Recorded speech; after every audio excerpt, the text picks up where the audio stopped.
Hi Anish. So I was watching your game on a no engine analysis stream, and I guess the first question I wanted to ask you was, what was your idea behind Rookie One? We were trying for a while to figure out what your plan was, and of course after B6, like it worked out really well for you. But we were just wondering what you were thinking for that move. I don't remember the point of this move, to be honest. I know it's it's an idea I had. It's very deep, very very deep. I suspect that in some of the variations, well, for starters, after b6 I have this 93 move, which otherwise I don't have, so I can't make 93. I suspect that in variations knight d4 is coming, and e2 pawn is hanging, I think. But indeed, it is a very odd move, rook e1. But you know, you have many of these moves. Like very often, you have an engine move, and like what you do is like before, when you you would come up with an idea of your own. You come up with an idea, like you think, and then you like, for example, you think that okay, let's say people go bishop d2, but you have an idea to go bishop g5, provoke f6, and go bishop d2 back. Yeah, like this is like an idea that could enter your mind. And that's how people used to prepare. But now people see a move by the engine, which makes no sense. And then they spend the remainder of the time trying to understand what is the point of this move. And then you realize that, yeah, actually, if b6 then 93, if knight c3 then bc, you know, yeah, and if this then that. And actually, if you start with bishop d2, then there is this line. If you start with rook d1, there is that line. And then you realize that, okay, if you make another move like h4, then there is this line. So you basically, your process of preparation is like trying to understand the point of a move, which is kind of the reverse of coming up with your own idea. So yeah, it was one of those. But honestly, the point is that he's got bishop on c8, which is an issue, and it's really on him to do something. It's not on me. So I can play a useful waiting move. And if he tries to develop the c8 bishop, then I'll have to attack him, like do something proactive. Like after b6, I've got knight e3. So I don't have to do anything in this position. Like actually, position is like good for white. I've got strong Catalan bishop. It's black who has to develop the c8 bishop, and he has to play with ideas. I mean, I can just play any move. My position is good until he develops the bishop. So I think prophylactic moves make sense here. Yeah, and then when you did play knight e3, it was interesting to see like different media coverage, because I think some sources were saying it might have been an inaccuracy, while other, like, you know, the no engine stream thought it was a really great idea, and it like followed up with rook e1 really well. Were you conflicted at all by that move, or you're just like you happy? mean when I played knight e3? I think so, yeah. I had something better, or what? I was on the tick app. It said it was like a slight inaccuracy. My maybe. move 90 was an accuracy. Yeah. Yeah, I mean, okay, then even the only point of rook e1 that I thought was the point is not even the point.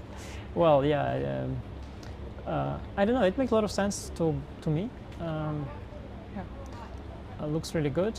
I was looking at options for sure. I mean, I have many options, but I didn't see anything better.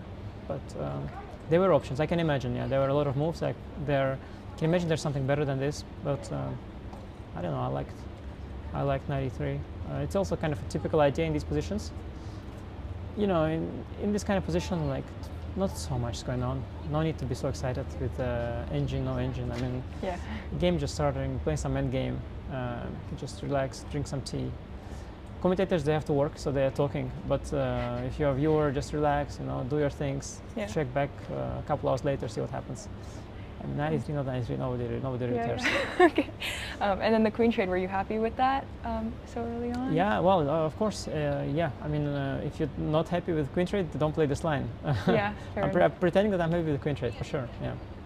Okay.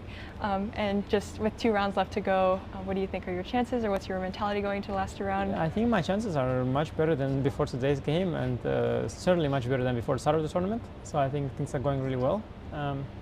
But everything will be decided in the last 2 rounds. And yeah, I'm really happy to be one of the players that I assume has a shot.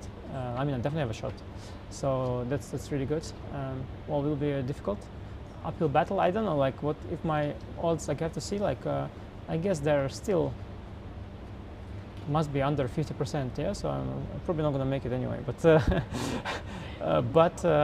before the start of the tournament, they were like 5%, I guess, or okay, maybe more, but not much, between 5 and 10. So it's things have improved in that sense. But yeah, you know, when you play chess, professional chess or any professional sport, you have to always believe in miracles, especially if you are a player like me. It's not really good.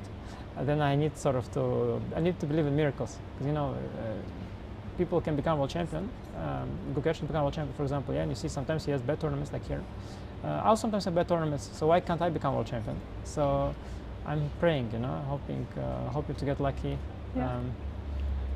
Yeah, really doing my best. And last question, I did an interview with Hans a few days ago, and he was saying how like the last few rounds are super high intense energy, super stressful. How are you going to use just like people being just super stressed out, like maybe to your advantage, or how are you going to like manage your nerves, I guess? Or no, but I like this Hans's story. Like it's always really good. His story is that he's like like at the end they'll all be nervous and choking, and I'm gonna come, like crush them. This is like always his story in every tournament. Yeah, it's like it's going to be very nervous. This guy's very nervous. Magnus is very nervous. Like I like this Hans approach. Like somehow he's not nervous. Everybody else is nervous. No, it's a lot of fun.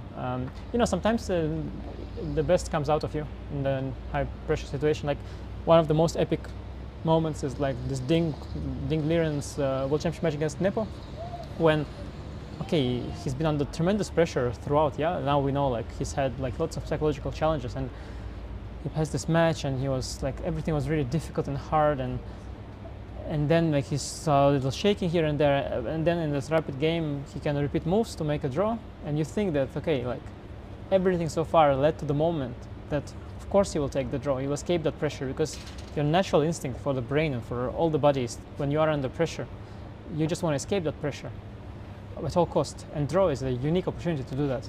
Escape that pressure and postpone the pressure for later. So everything was leading up to that remove repetition, and then for some mysterious reason, like just the best of Ding Liren comes out, and nobody knows why in that moment. Suddenly he doesn't play for a draw and makes another move. Everybody's shocked. Nepo shocked. Pieces falling. Nepo loses. Beautiful.